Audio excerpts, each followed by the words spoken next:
Hello everyone and welcome to another high-elo game of Age of Empires. Today we've got a battle between triple threat infantry and the supporting units who love them, as Survivalist playing as the Romans in red gets ready to take on the Bloodless playing as the Dravidians in blue. Now while the players herd their herdables, explore their immediate and closed off surroundings because we're on arena today, and try to get their butts up to feudal age. You know I don't like this. Feudal age, probably castle age. ASAP, not a bad time for us to take a look at the Civ matchup that we are going to be watching today as Survivalist destroys a few useless stone walls. The Romans, a mixed land-based and naval civilization with a few strong unit features that make them lethal. To start with, their infantry units get double the effect of blacksmith armor upgrades, and they have access to the Legionary. This is a tanky, well-armored infantry unit that replaces their two-handed swordsmen and champions, and comes with a pretty darn decent attack bonus against other infantry units.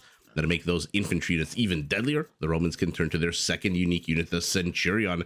This is a heavy cavalry unit that increases both the movement speed and attack speed of any militia line units under its command. Now, to overwhelm their opponents on the field of battle, the Romans can actually upgrade their entire militia line, their knight line, and their Centurions, not only to train 50% faster, but each of those units to actually come with a +5 charge attack. That deer is certainly taking its time underneath the town center there. That charge attack, by the way, similar to the Burgundian Coustelier, similar to another charge attack that we are going to discuss in a minute. Now, to back up their armies, the Romans have access to one of the coolest, one of the deadliest scorpions in the entire game. Not only do these siege units cost a lot less gold, and I mean it, 30 gold for a scorpion is ridiculous, but their minimum range is lowered from 2 to 1, and they can be upgraded to attack 33% faster. That help a player get to the later stages of the game, get these units, bonuses, features, maintain the might of Rome. Roman villagers right from the very beginning of the game do gather resources and build and repair structures 5% faster than generic villagers.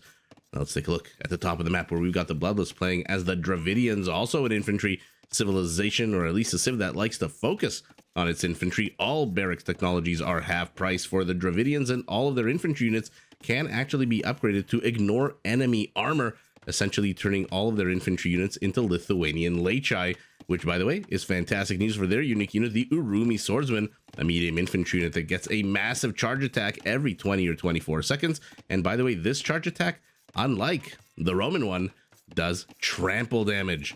Now, to support its infantry on the field of battle, all of their siege units cost a third less wood. Their cavalry also benefit, by the way, from the upgrade I just mentioned, whereby they ignore enemy armor. But before you get a little bit too excited, Dravidian cavalry, their line is notoriously terrible.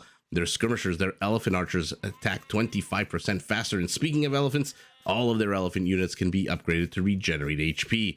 Now, to support its military, they have a bonus, a feature that may not necessarily be the most useful on a map like this. Their fishermen carry extra seafood, but another one that might be a little bit more useful: every time you go up in age as the Dravidians, you get 200 wood for free, which essentially helps in the early stages of the game when you need wood for structures, which are prerequisites to go up to the next stage, or later on helps you build some of those discounted siege units. So those are the two civilizations we've got before us. We got a bunch of sheep to the left, to the north, to the right. Everywhere you look, there are just so many sheep. And let's take a look at the bases. I've already noted one really gross thing about Survivalist's base. Then I noticed another gross thing about Survivalist's base. Basically, anytime you have forests that form part of your wall off, yours truly does not like it at all, because the Dravidians actually do get siege onagers. Although they don't need siege onagers, they can just rely on regular onagers to bust their way in through these forests. These are not 1080 HP. These are not 1800 HP stone walls. These are very flimsy, easily destroyed trees. So Survivalist base does have a few weak spots here, whereas the Bloodless doesn't really have weak spots at all. His wall off is pretty much perfect. Survivalist runs away. What's the HP? Took a little bit of damage, 39 to 42. Oh, no wonder he ran away, having taken the butt end of that battle. Number two, what do you want to look for? Where are your internal resources, and how close are they to the wall off? Oh my goodness, because you are susceptible to monk, to archer, to siege, any kind of ranged attack that can come at your villagers. You are susceptible the closer your resource patches are to your wall off. But primaries to the back, golden stone. This one, to be fair, we'll see whether or not our Dravidian decides to push all the way through the left. And for his part, also both primary and secondary gold to the back. Stone also a little bit exposed, but I would say pretty much safe from everything other than monks all the way up to the end of the game. I mean, Trebs obviously can reach anything they want, but pretty much both players have a nice secure location of their resources. We'll put a little question mark on this. We'll see whether or not this patch of gold or this patch of stone. We'll keep an eye on the game, as a caster probably should, and see whether or not these resource patches come under pressure. The last thing, wood into stone, resource location, and where are the backwards pockets. Neither player having real room to expand. Usually on Arena, you have a little pocket of extra space where you can, build more farms, more infrastructure. Both players don't really have that. What they do have is a little bit of extra room, but it is open and exposed, which means they're going to have to wall this part off, or if Survivalist wants to wall this part off, maybe use the stone as part of a wall off. But neither player really having that much room to expand into, and we'll see whether or not that means we're going to be super aggressive with one another. For now, 10 minutes in, both players are heading up to the next stage. One extra villager for our Dravidian, one whole TC idle time second for him, which means he should be exactly 26 seconds behind his opponent going up to the next age. And we'll keep an eye out, by the way, in a minute, if I remember to, once the Dravidian hits feudal, we'll take a look at that wood count jump from 230 to 430, or probably not going to stay at 230. Who's kidding who? It's probably going to go up and down depending on what the Bloodless builds here.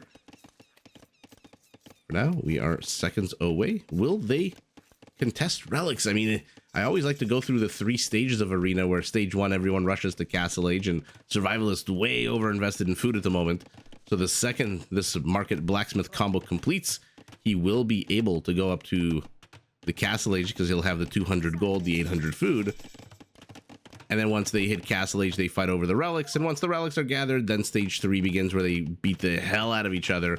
And of course, I missed our Dravidian hitting feudal. And I, of course, missed the extra 200 wood, but there you go, helping pay for a barracks, a stable, a market. Don't sleep on 200 wood early on in the game, or even later on in the game. Wood is basically like the food. wood is like the new food, right? You need it for basically everything. Villagers and food are incredibly important in the early stages of the game, but without wood, I mean, how do you even compare the two resources? Obviously, food is the most important, but wood, I would say, not too far behind. I mean, what are you going to do with no wood in this game? Use your giant villager population? I guess if you're the Spanish and you can get stone into castle and supremacy, well, then there you go. But aside from that, for all 44 other civilizations, all the rest of us schmucks, we have to rely on wood for our infrastructure. Okay, players continuing to circle. Survivalist must have seen all 5 relics. Yeah, he has. And so not really interested in filling in the gaps. When he was a kid and he got one of those books, you get a crayon or a marker and you're supposed to color between the lines. Survivalist just kind of saw the outline and said, you know what, that's good enough for me. And now his scout is hidden in there. To be fair, oh my goodness, the Bloodless, how sour is that? Has not seen the one relic closer to his base. By the way, I don't think he's even seen the one further from his base. Oh my god, this is even more sour. Look at the location of these relics, just on the very tip of his vision.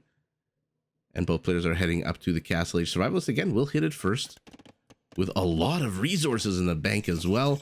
And this time, come hell or high water, yours truly.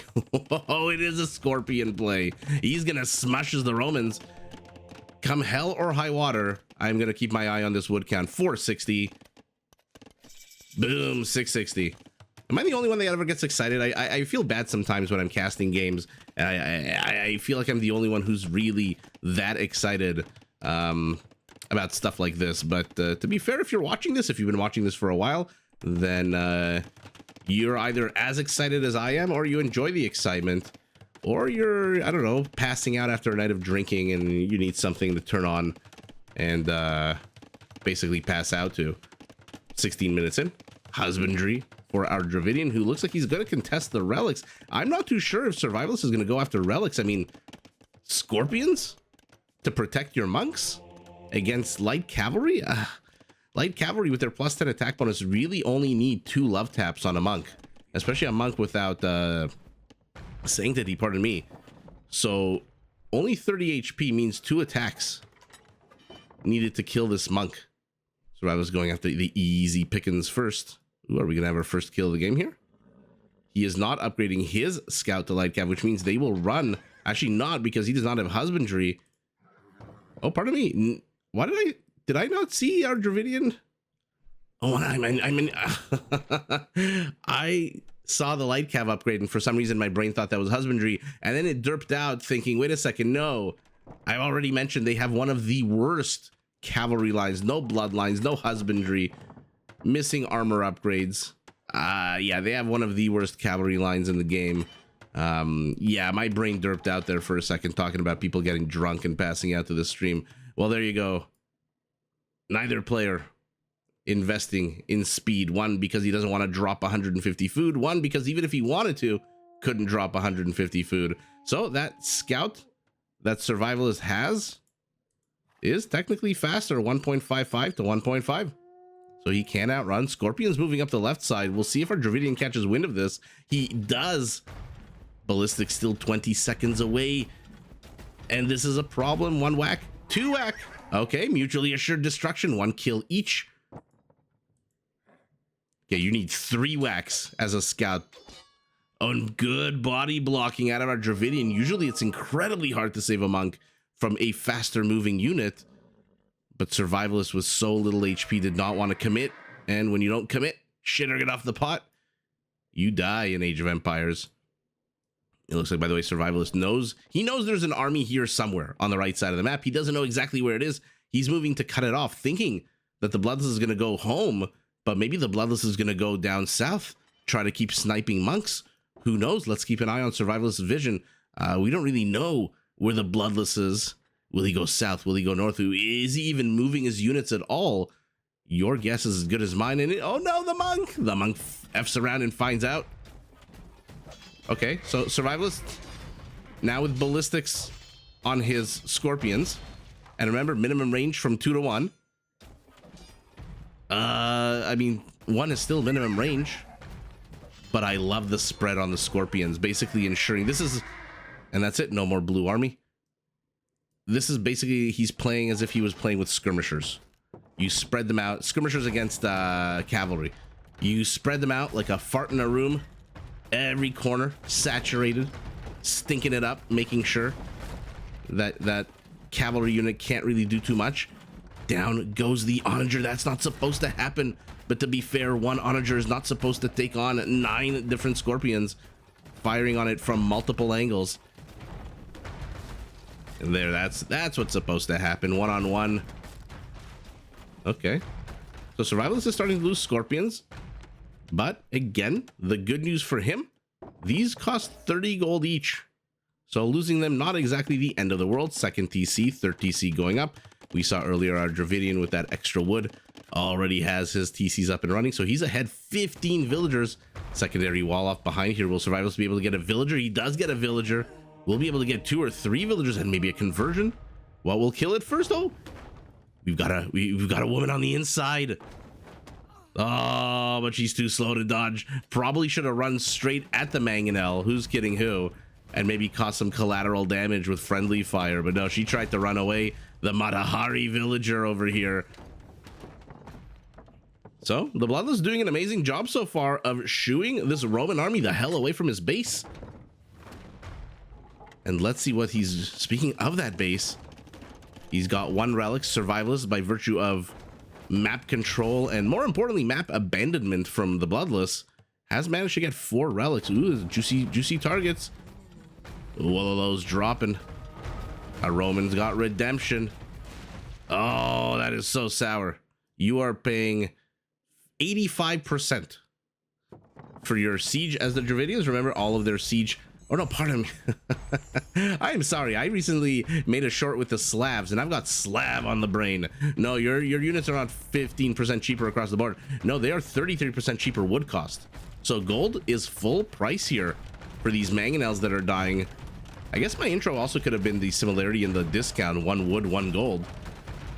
And to be fair, a wood discount on a map like Arena is a fantastic discount because there is just so much wood here. I see a 4th town center already gone up for our Roman to the south, but a castle and possibly, I can't imagine who roomies are going to be coming out. So Survival is building an army here that is going to counter any kind of infantry play. We'll see if the Bloodless just decides to overwhelm him with numbers. Let's see what you're training out of your castle. So far, not a whole lot of anything. I don't really know what direction the Bloodless wants to go. It's hard to tell. He's got basically one of everything: a siege workshop, a barracks, a stable for all whatever good that's worth, another siege workshop. So he may just be trying to out siege his opponent. Survival is doing what he loves to do, which is putting eyeballs out on the map. Literal eyeballs. And here we go. You may not need the best cavalry in the world if you can close on these scorpions without them noticing. And mamma mia, that's a lot of dead gold. That's a lot of dead units for Survivalist. Bye, monk. Another attempted conversion. Conversion denied. And this is what I'm talking about, the 9-range monks here. If Survivalist was attacking up the left side, he could do some real damage to these these stone miners. Unfortunately, he is attacking up the right side. Unfortunately for us. Not really unfortunately for him, because he is getting some he's creating a lot of gaps in the cheese here, creating Swiss cheese out of these walls. Monk versus Mangonel gets another conversion, and the conversion gets a villager. Oh, but then dies. He went for the monk, but the monk, slow as he is, does escape. And now hello. What did Survivalist see here that caused him to back away? Did he just now discover the castle? No, that's why he was pressing into here.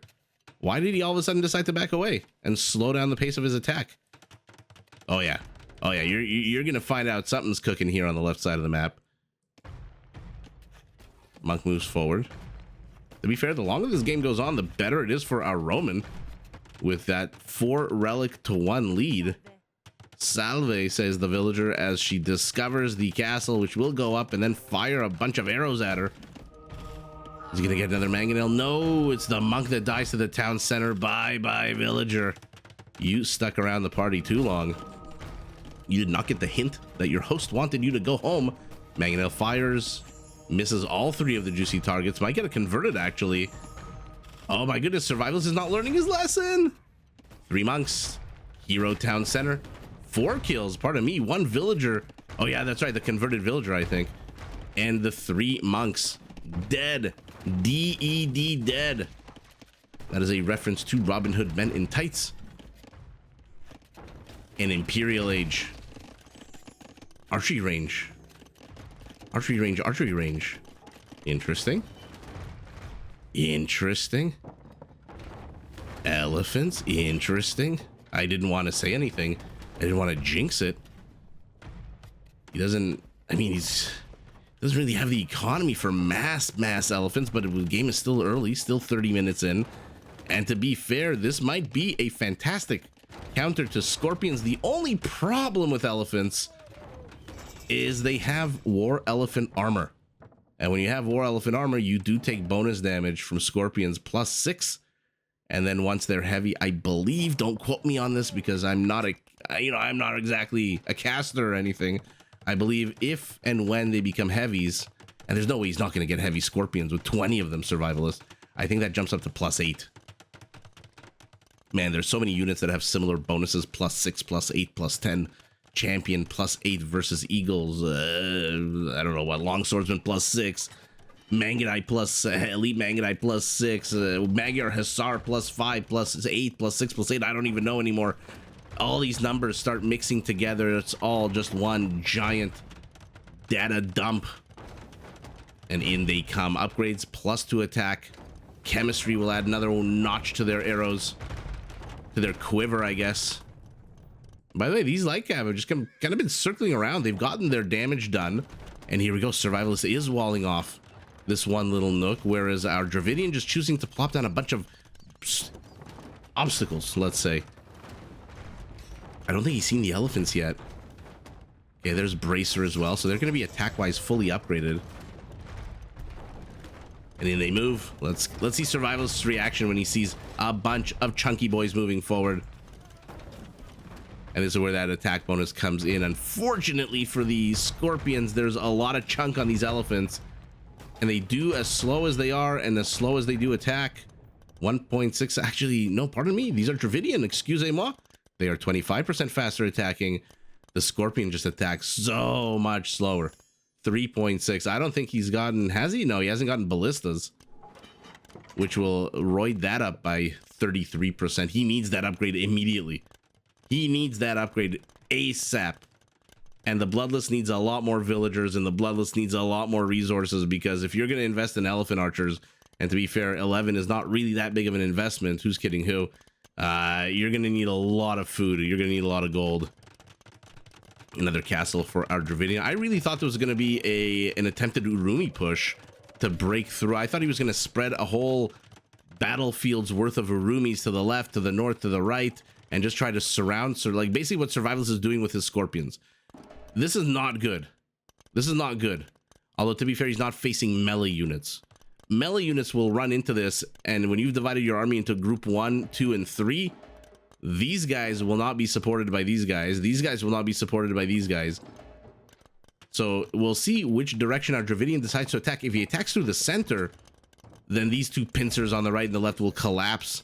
But here we go. The traditional response to overwhelming numbers of siege is to try to get some good attack rounds, or just lucky attacks out of a bombard cannon as you lure your opponent into castle fire. Oh, our Dravidian successful. That was a good little hit there. The Bloodless luring Survivalist, not paying attention, loses 4 Scorpions for nothing. Although, again, 4 Scorpions for the Romans, not exactly the end of the world, but Onager might be the end of the world. Onager might be a real big problem for these Scorpions. Not when they're maybe spread out like this, but when they're not spread out like this. I don't know, an Onager hit on this guy pretty much takes out these 5, especially the weakened ones. Another castle so close. How are you not going Urumis when you have this many castles? Now, the saving grace for our Roman is that the Dravidian Onager does not have siege engineers, and so its range is forever capped at 8, and not too much that he can do about that. Unfortunately for him, his heavy Scorpions also have 8 range. So yeah, they fire at the exact same time, is basically what I'm trying to say. More outposts going up for Survivalist, who really wants to know what the hell's coming at him. 31 Scorpions. Getting chemistry. He's getting Botkin for his castles. Elite elephant archers for our Dravidian. How many elephants does he have, and what are their upgrades? I see a 30 with a heart. I see medical core. Here it is. Oh my god, you almost never see this upgrade because you almost never see Dravidian elephants. Wow. So now every elephant regenerates 30 HP per minute. Not great, but understandable when you have 280 HP. Survivalists. Trebs are focusing down this castle to the left. We'll get it almost immediately. That many Trebs. But his Scorpions are under attack. A few monks may not necessarily sway the battle now that there's so many elephants on the field. Hey, Survivalist, you might want to turn your converted elephants around and attack something. Where is he going? All right. The adventures of the converted elephant here. And this is exactly what I thought the Bloodless would do with infantry, but he is instead spreading a wide berth of elephants. Survivalist, for his part, is going siege ram. Okay. Now all he needs is units to shove inside the siege ram, because every time we watch a Survivalist game, I would be remiss if I didn't say how much this player loves shoving things into other things in this game. For now, the Rams are moving inexplicably forward. Not too sure what they hope to accomplish here. I mean, maybe to distract the elephants while the Treb kills them? I don't know. I mean, I get this one going after the... Oh, they're going after the siege. Got it, got it. Rams with a massive attack bonus against siege. Plus 65. Villagers might want to stop running away and start attacking the siege ram before it catches up to that Onager. It does not catch up to the Onager. Gets stuck in a bit of traffic on the left, and it will fall. We're going legionary? Now he's getting ballistas when he's got 9 Scorpions? Survivalist playing this a little bit backwards. a little bit delayed. I think he thought his Scorpions with their... Okay, was I right about the +8? Look at that. I know something about this game. Maybe he thought his Scorpions with +8 could hold on here, could stop this blue tide of elephants. Unfortunately, he was dead wrong, and he is now completely being overrun. His forward position gone. And this is the last thing you want, is a bunch of individual Scorpions taking on thousands of HP worth of elephants. Because as weak as these elephants are, they do attack like a longbowman on a 7+4 capped. But they are, I mean, they're just not, they're not dying. And remember, when you've got 12 elephants on the front lines, that is 360 HP that is regenerating every single minute with Medical Corp.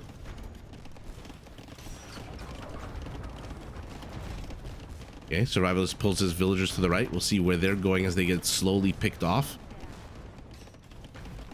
Okay, sends 2 elephants to chase, maybe even a bombard cannon. Ram. What did I tell you? He loves to shove things into other things. In this case, legionaries into siege rams. They close on the elephants. But like against the Hannibal elephant, maybe not elephant heavy, but elephant full army, the Roman legionary does not stand a chance. Pikemen even being thrown at this army. On the left side, the barrage, the building destruction continues, and there you go. He cut through the frickin' wood.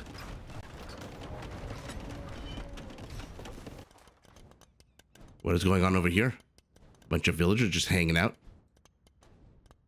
Okay, we'll keep an eye on this. Oh, they're trying to build a tower against 1 elephant. What'll win out here? 1 elephant or 5 villagers? We'll keep an eye on that. I just want to see how many units these elephants can kill, how much damage they can get done. Survivalist beginning to play very defensively here, gathering his army inside the base, protected by all these alleyways in between structures. Farms are being abandoned, houses are lit on fire. This is a real antiquity fight here. No quarter given, no quarter asked. 46 minutes into the base, into the game, pardon me, and the Bloodless is inside the base. He's ahead about 40 population. 2 Scorpions are going to try to deny 2 elephants here as the 2 elephants try to kill as many villagers as possible. Okay, 1 elephant is kind of dancing while the other one attacks. I love this. Look at this distraction. Absolutely crazy, although probably not necessary.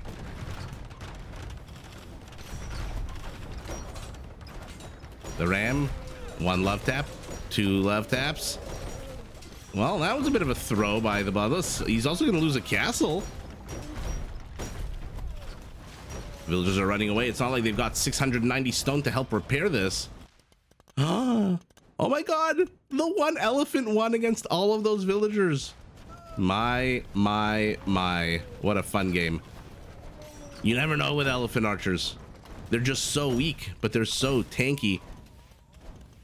I'm assuming it was that faster Dravidian attack that won the day out. Probably every other elephant archer in the game would not have been able to stop 5 or 6 villagers getting up a tower in time and then garrisoning inside.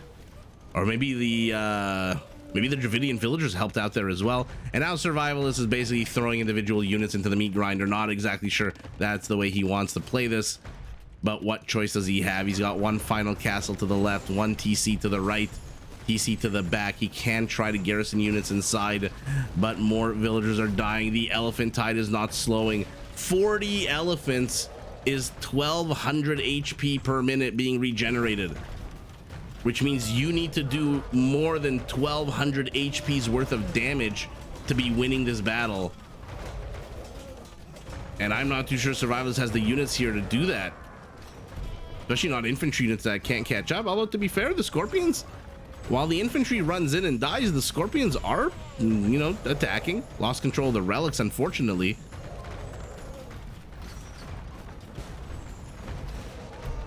There are inroads being made into this elephant ball.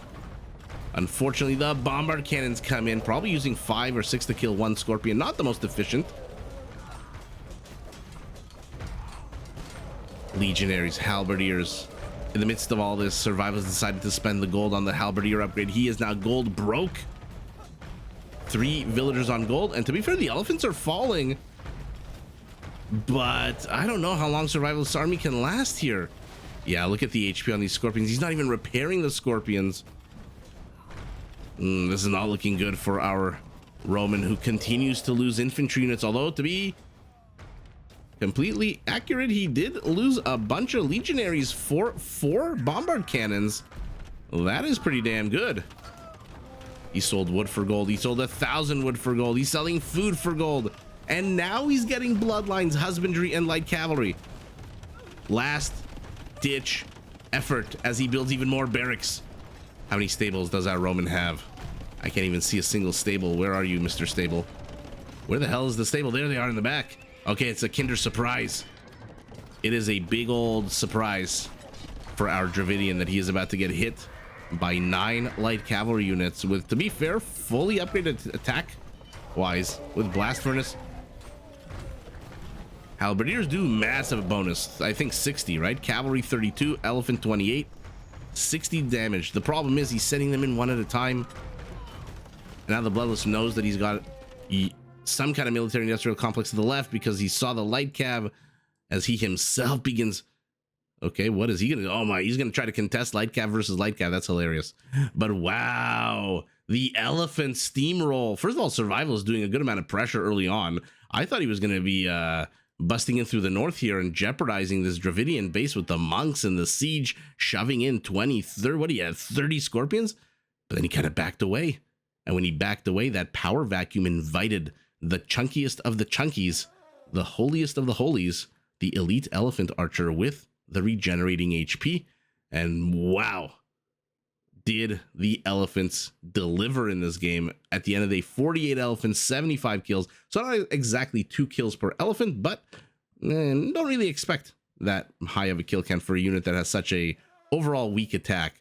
But what they lack in attack, they make up for in longevity on the battlefield. And man, oh man, can they take a beating, especially since they regenerate HP. But scorpion after scorpion after scorpion just falling to the Dravidian war machine. And this, I'll take a look if these villagers, actually I can see right now, no kills. So it was that one elephant that denied the tower. A couple of good moves here out of Survivalist to get the bombard cannon count down. But to be fair, when your base looks like this, bombard cannons are the least of your concerns. You've really got nowhere to go or anywhere to train your units. Even these trebs are not secure. These elephants are so chunky, they can just run in here. Well, they can waddle in there and attack the trebs and then back away. And that's just all she wrote for Survivalists, who put up a good defense. He had 30 scorpions. That might have been a good time to get ballistas. Not when you have, what was it, 9? To be fair, he was training like 30 scorpions, but at the time he had 9. And then he also got committed tenses. What an committed tenses, halberdier. These are not cheap upgrades to get in terms of gold. And so I wonder with the 600 gold and the, 800, 1400 gold is almost 30, what is that, 26, 27? Or am I completely wrong? What is it? Sorry, oh my goodness, my brain just shut off. 600 and 800 is 14. No, what's 1400 divided by 30? 140 divided by 3. No, it's like 45 or 46, 47 scorpions that he could have built. So I wonder if the committed tenses and the legionary upgrade, I get why he needed it. It's really his only unit that he could contest this with. But to be fair, for 150 resources, or pardon me, 200 total resources, you can get light cav, and then you can contest that with light cav. Much better than legionary, even though they don't come with a charge attack. So I wonder if Survivalists should have focused on light cav to snipe the bombard cannons, because light cav can run circles around these elephants while spending his gold instead of halberdier and committed tenses. Should have continued just training more and more scorpions. Although, to be fair, the scorpion defense wasn't really that great in terms of effectiveness against these elephants. Even with that +8 attack bonus against elephants, it wasn't that great at taking down the numbers here. And the Bloodless, his economy at 140 almost, does manage to kill 69 villagers of his opponent. Survivalist only killed 4. Most of that at the beginning of the game. And look at the kill count. Holy moly, 316 to 83. It was probably 83. What was it, like 60 or 70 scorpions? No, pardon me. What am I talking about? The 83 was, oh my goodness. I don't know what the hell's going on with my brain. Where did he even get 83 kills? Where did he even get 79 kills? Was it all just elephants? It must have been all the onagers and the light. Yeah, it must have been these 19 onagers and light cav as well. I'm just trying to look at the numbers and make sense of it, because I don't think he killed 80 or 79 elephants. No, because there's still 48 on the field. Something in the numbers here. He killed a few more units, I guess, behind us. But wow, who doesn't love to see elephants? Who doesn't love to see these two players play against one another? Unfortunately for Survivalist, the attack that he put on early on stalled out. I'm not sure if it's by choice or he saw the castle and it scared him, and then he backed away and was kind of just waiting for the Bloodless to attack into him. So not too sure why he pulled back. Might have to go back and look at the tape. But this is quite the Roman army, Scorpions, Legionaries, and this is quite the Dravidian army, Elephant Archers basically. PKPM a little bit low here in the end of the game for both players, roughly at the same 1 minute apart. Let's take a look at the economies. Oh yeah, pretty much similar. If you remove the relic gold though, then you get a bigger picture, about 10% bigger economy for the Dravidian. Surprisingly wood going to our Roman, and everything else going to our Dravidian. A lot more stone, a lot more gold, and a little bit more food. 5 conversions to 0, 56 raisings to 4. This is a problem. You could not hold the position in front of your base. You couldn't hold your base. And then you have a bunch of elephants running amok. And wow, did we get to see those elephants. To be fair, again, the Bloodless's options against Roman Scorpions is not that plentiful. It's pretty limited. Either siege onagers, which unfortunately, again, because they don't have siege engineers, they don't outrange those heavy Scorpions of the Romans, which did get siege onagers. So we saw the 7+1 versus the 8. So you're basically trading out a unit that costs almost 5 times more gold for these cheap as shit Roman Scorpions. And that is, if you can get the juicy shots and repair your onagers, maybe, but I don't know. And I don't think he even got siege onagers, so they're not even at full effectiveness. I look at the expensive upgrade. But the elephant was chef's kiss. It was the cherry on the sundae, seeing those units. They just have so much HP that the relatively slower attack rate, although look at it now, 2.7 compared to 3.6, is just nullified entirely by their HP, which again regenerates at 30 per minute. So kudos to the Bloodless for coming up with the perfect counter to the army that Survivalist built, and with that counter pretty much showing us exactly what the hell a counter does as he steamrolls through the front, the center, and then the front of Survivalist's base, crushes in, denies the relics, starts tiefing them himself, and with that takes the W. But GG to both players. Did you enjoy this video? Check out these other clips and make sure to subscribe and enable notifications so that you're notified of my latest uploads.